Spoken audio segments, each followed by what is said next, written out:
Namaskaram students. Good morning. How are you all? Thought of the day.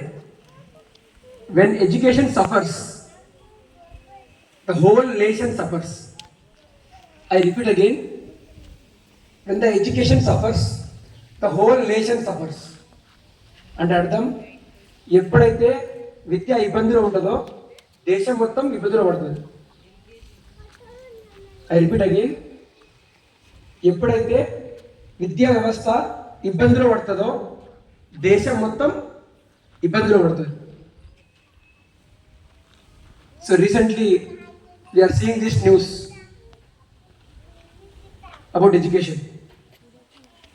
Youth are protesting about education. Are you seeing the news?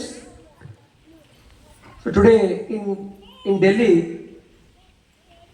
the Cockroach Janata Party youth, they are marching to parliament to say the government that education is very important and government has to focus on education.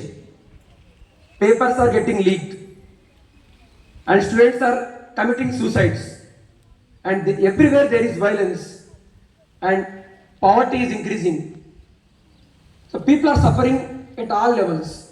అంటే జనాలు అన్ని లెవెల్స్లో వాళ్ళు బాధపడుతున్నారు. దానికి మూల కారణం education. విద్యా సంస్థ సరిగా లేదు, గవర్నమెంట్ పట్టించుకోవట్లేదు. So Dharmendra Pradhan education minister resign చేయాలని వాళ్ళు డిమాండ్ చేస్తున్నారు యూత్. సో మనం కూడా అందులో భాగం కావాలి. మీరు ఇప్పుడు చూడండి ఒకసారి, మొత్తం ఎన్విరాన్మెంట్ కావచ్చు, మొత్తం పొల్యూషన్ అయిపోయింది, వాటర్ పొల్యూషన్ అయిపోయింది, ఫుడ్ కల్తీ అయిపోయింది, ఎడ్యుకేషన్ మొత్తం బిజినెస్లా అయిపోయింది.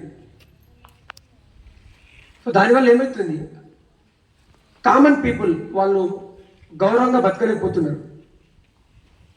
రిచ్ పీపుల్ ఇక రిచ్ అయిపోతున్నారు, పూర్ పీపుల్ ఇంకా పూర్ అయిపోతున్నారు. సో దీనికి ఒకటే కారణం, గవర్నమెంట్ మొత్తం ఎడ్యుకేషన్ని పక్కన వాడడం, అదొకటే కారణం. పక్కన రొటేషన్ ఎడ్యుకేషన్ మొత్తం. సో దానికోసమే ఇప్పుడు ఒక సైంటిస్టే నిరాహార దీక్ష చేస్తున్నాడు. సోనం వాంగ్చుక్ అని ఒక సైంటిస్టే వీధిలోకి వచ్చి నిరాహార దీక్ష చేస్తున్నాడు. అతన్ని బలవంతంగా హాస్పిటల్లో నెట్టేసారు ఇప్పుడు.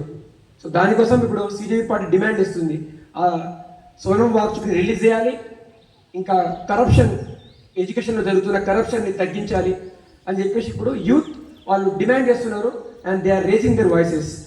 So I am fortunate that yesterday I went to that protest in Hyderabad in Dharna Chowk. Dharna Chowk లో నిన్న ప్రొటెస్ట్లో ఒక భాగం కావడం జరిగింది. I am feeling very happy about that. And మీకు తెలవాలి, ఈ న్యూస్లో మీరు న్యూస్ ఫాలో అవుతూ ఉండాలి. ఇలాంటి జరుగుతున్నప్పుడు మీరు దాని గురించి తెలుసుకుంటూ ఉండాలి. ఎందుకంటే ఇది మీకోసమే, మీ భవిష్యత్తు కోసమే అంతా యూత్ వీళ్ళు పోరాటం చేస్తుంది. ఓకేనా?